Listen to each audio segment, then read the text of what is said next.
Then come, Sancho Panza. Let us rescue the Princess Dulcinea. You're gonna hurt yourself. Welcome to MojoPlays, and today we're taking a look at our 10 most anticipated PlayStation games for 2023. PlayStation may not have many first-party titles coming out this year, but Sony still has a stacked schedule for PS4 and PS5 players in other ways. Which game are you excited to play on your PlayStation console? Let us know down in the comments. Before we begin, we publish new videos all week long, so be sure to subscribe to MojoPlays and ring the bell to be notified about our latest videos. Resident Evil 4. This time, it can be different. It has to. A few years ago, many of us were skeptical about RE4 getting a remake, as some would argue the original is fine just as it is, even if it doesn't line up with the newer Resident Evil remake games. On the contrary, this remake seems to understand what the audiences are expecting and is making sure to modernize RE4 just enough without sacrificing what made the original so special. The wait is almost over, and as soon as March 24th rolls around, which is a couple weeks from when you're seeing this video, we're dropping everything else in our lives. Where's everyone going? Bingo? Grim Grimoire once more. In case you have never heard of this game before, Grim Grimoire is a hidden gem made for the PlayStation 2 all the way back in 2007. Unfortunately for Vanillaware, the game was a commercial flop, most likely due to the newly released 7th gen consoles at the time. Luckily, this RTS is being given a second chance with this remake releasing on PlayStation 4 and 5.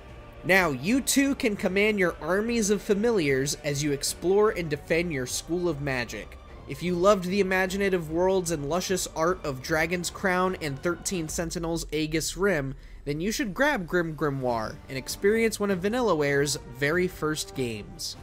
Street Fighter VI. When you go looking for strength, it's not like a game. This journey doesn't have a real ending. Okay then, hope you're ready to begin. 3 massive fighting game franchises are making their return within the next year, and Street Fighter VI seems like it will be the first of the bunch to kick off the fighting game scene for the new generation of consoles. Along with a new look and attitude for Ryu and company, Street Fighter VI is introducing an interesting new World Tour mode where you can create your own World Warrior and explore the many landmarks.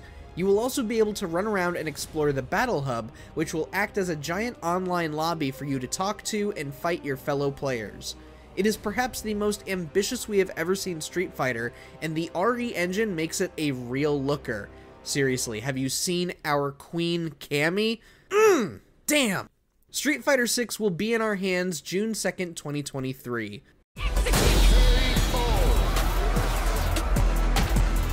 Another mission awaits. Final Fantasy XVI. I sometimes wonder if I am controlling it, or if it's controlling me. It has been 8 years since the last mainline Final Fantasy game, not counting 7 Remake. While contentious in its reception, it's hard not getting psyched for the next entry now that we have a new generation of hardware. Final Fantasy XVI looks like it will take full advantage of modern hardware with its impressive spectacle of detailed environments, character models, and effects. But the most interesting part is how Creative Business Unit 3 is approaching this entry. In an interview with Australian gaming outlet Well Played, producer Naoki Yoshida pointed to Game of Thrones as inspiration for the game, while Hiroshi Takai, who is co-directing the game with Kazutoya Maehiro, pointed to God of War. Ryota Suzuki, the combat director, cited the John Wick and Blade movies as inspiration as well. Needless to say, Final Fantasy XVI might turn out to be the strangest in the series in terms of gameplay, but we won't know until the game's launch, which is scheduled for June 22nd, 2023 at the time of this recording. Come to me, Ifrit! Grand Blue Fantasy vs. Rising.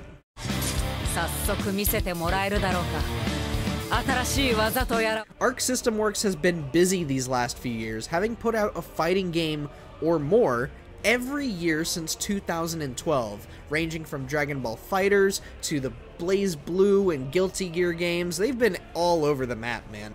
But if you were a fan of the more fantasy-based Granblue Fantasy Versus from 2020, well, you might be thrilled to know its sequel is on the horizon. Granblue Fantasy Versus Rising will feature every character from the previous game, in addition to several new characters that were originally planned to be DLC. Most importantly, the game will utilize rollback netcode for its online functionality, a decision most likely made after the success of Guilty Gear Strive. No solid release date has been given for Rising, but for now, Arc System Works says to expect it in the later months of 2023. Me personally, I'm curious about that Grand Bruise Legends mode. Is this anime Fall Guys?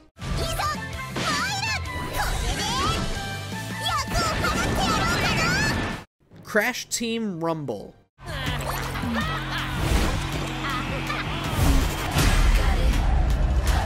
Crash and Friends have been dormant for a few years since 2020's Crash Bandicoot 4, but you will be able to return to Insanity Island, or some semblance of it, with this online spin-off. Oddly enough, this is not a party game, nor a fighting game, platformer, or anything you've seen from the franchise, but rather a MOBA? 2 teams of 4 will compete to claim the most Wumpa Fruit while blasting and spinning each other. Playable characters include Crash, Coco, Cortex, Dingodile, Tana, Embryo, and a mysterious bat creature never seen before. Activision and developer Toys for Bob have been tight-lipped about the game's full identity and release date, but considering previous marketing campaigns for Crash games, we wouldn't be surprised if it drops sometime in, say, summer 2023, probably July.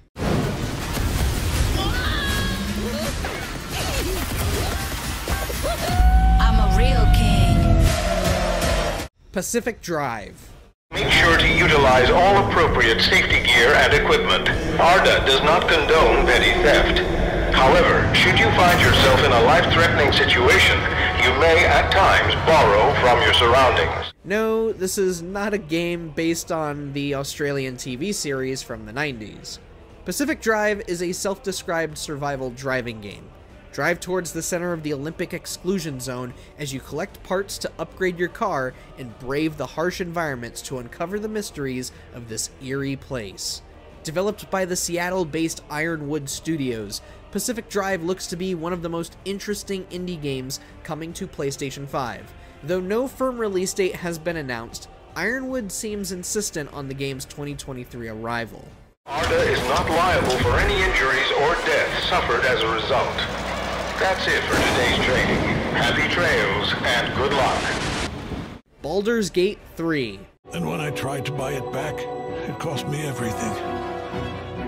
I must finish what I started. The world of Baldur's Gate is coming to PlayStation 5, and it's coming from a rather prestigious developer of RPGs. Larian Studios, the studio behind the legendary RPG series Divinity, will be developing Baldur's Gate 3 for PlayStation 5.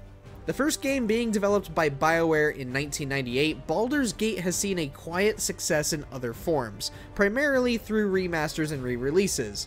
In other words, this will be the first installment in the franchise since Dark Alliance 2 in 2004.